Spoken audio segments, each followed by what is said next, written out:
उदयपुर में आज क्या कुछ हुआ, आप देखिए हमारे साथ। भाजपा से विधायक दीप्ति माहेश्वरी के नाम की घोषणा के बाद भाजपा कार्यकर्ता आक्रोशित है। युवा भाजपा ने स्थानीय प्रत्याशी को टिकट की मांग पर अड़े। इस दौरान कार्यालय के बाहर टायर जलाकर फर्नीचर को तोड़ा। बता दे, भाजपा की ओर से जिले में जारी तीनों प्रत्याशियों का विरोध है। कुंभलगढ़ में सुरेंद्र सिंह राठौर, राजसमंद में दीप्ति माहेश्वरी और नाथद्वारा से विश्वराज सिंह मेवाड़ का हो रहा है भारी विरोध। उदयपुर शहर विधानसभा से ताराचंद जैन को भाजपा द्वारा टिकट देने के बाद लगातार विरोध किया जा रहा है।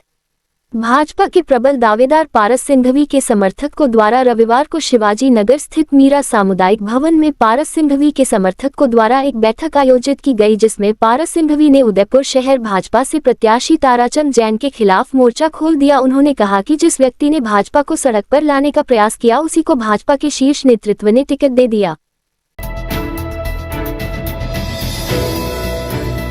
शहर में नगर निगम की ओर से डोर टू डोर कचरा संग्रहण नहीं करने से परेशान लोग घर का कचरा गली के मुहाने पर डाल रहे हैं। इसके चलते कॉलोनी के मुहाने पर जगह जगह कचरा के ढेर लगे हैं। चलते फिरते लोग यहां पर घर का निकले कचरे की थैली डालने से दिनों दिन कचरे का ढेर बढ़ता जा रहा है। नेता प्रतिपक्ष राजेंद्र राठौड़ की कांग्रेस उम्मीदवारों की प्रथम सूची पर टिप्पणी करने पर पीसीसी प्रवक्ता आरसी चौधरी ने प्रतिक्रिया दी है। चौधरी ने कहा कि राठौड़ की टिप्पणी में कोई बल नहीं है। हमारी सूची में शामिल वो नाम हैं जिनको चुनाव जीतकर विधानसभा में पहुंचना है। राठौड़ के लिए तो पीसीसी चीफ गोविंद डोटासरा ने कह दिया था कि वो चूरू छोड़कर जाएंगे। राठौड़ तो रणछोड़ दास निकले। भाजपा की पहली सूची में प्रदेशाध्यक्ष, नेता प्रतिपक्ष और पूर्व मुख्यमंत्री का नाम तक नहीं था। भाजपा नेताओं के पास 8 करोड़ जनता के बीच जाने के लिए मुद्दे ही नहीं है। जनता की अदालत में किस अधिकार से वोट मांगेंगे? राजस्थान की 8 करोड़ जनता के बीच में केंद्र की 10 साल की उपलब्धियों को लेके क्या जाएंगे? जनता की अदालत में किस हक से आप वोट मांगेंगे? जो पार्टी चाल, चरित्र और चेहरे की बात करती थी भारतीय जनता पार्टी, किस प्रकार से उसके कार्यकर्ता एक दूसरे के कपड़े फाड़ने के लिए तैयार हैं? किस प्रकार से उसके कार्यकर्ता सामूहिक रूप से इस्तीफे दे रहे हैं? किस प्रकार से दो नेता अहंकार के अंदर राजस्थान की 8 करोड़ जनता के ऊपर अपना नेतृत्व थोपना चाहते हैं। राजस्थान की 8 करोड़ जनता में से एक भी नेता भारतीय जनता पार्टी को नजर नहीं आ सकता जो राजस्थान को एक सूत्र में बांध के नेतृत्व दे सके। इसलिए 4 दिशाओं से अलग अलग परिवर्तन यात्राएं निकालने वाली भारतीय जनता पार्टी, जन आक्रोश यात्राएं निकालने वाली भारतीय जनता पार्टी में स्वयं का आक्रोश सामने आ गया। इसलिए राजस्थान की 8 करोड़ जनता ने तय कर लिया है, कांग्रेस पार्टी ने काम किया दिल से। कांग्रेस फिर से इस मुद्दे पे जा रही है और हम राजस्थान के अंदर मुद्दों पे चर्चा करने के लिए बाध्य कर देंगे तमाम दलों को कि वो आए और राजस्थान के लिए उनका क्या विजन है और 5 साल विपक्ष में रहते हुए उन्होंने क्या काम किया था। राजस्थान के अंदर भारतीय जनता पार्टी के एजेंडे की राजनीति नहीं चलेगी। विभाजन की राजनीति को राजस्थान नकारेगा और देश के अंदर एक मिसाल पेश करेगा। मुख्यमंत्री अशोक गहलोत के विशेषाधिकारी लोकेश शर्मा, पूर्व डिप्टी सीएम और राजस्थान कांग्रेस के पूर्व प्रदेशाध्यक्ष सचिन पायलट से मुलाकात करने उनके सिविल लाइन स्थित सरकारी आवास पहुंचे। कहा जा रहा है कि इस दौरान दोनों नेताओं के बीच प्रदेश के विधानसभा चुनाव के मद्देनजर बीकानेर सहित राज्य की अन्य विधानसभा सीटों पर सियासी गणित को लेकर मंथन हुआ।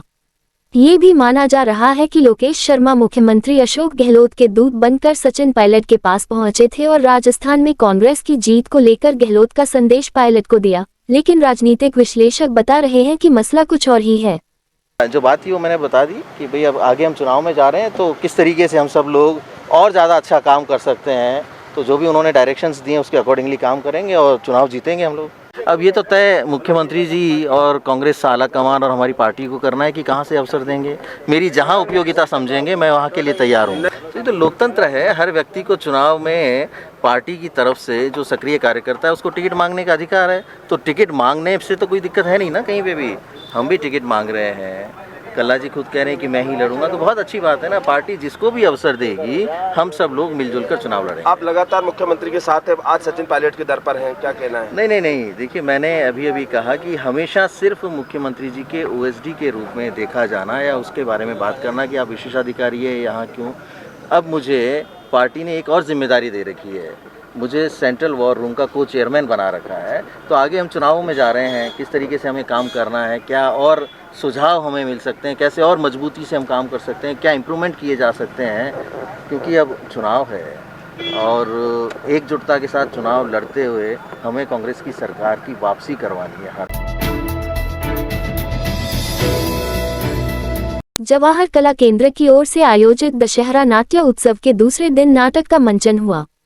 नाटक में एक तरफ राज्य में राम के राज्याभिषेक की तैयारियां, हरोर उत्सव का माहौल और दूसरी तरफ राजमहल में रानी कैकेयी के 2 वचनों के समक्ष दशरथ केंद्र की स्वगृही लोक नाट्य प्रस्तुति के दौरान मध्यवर्ती के मंच पर अभिनय के रंग से ऐसे ही विभिन्न प्रसंगों को उकेरा गया।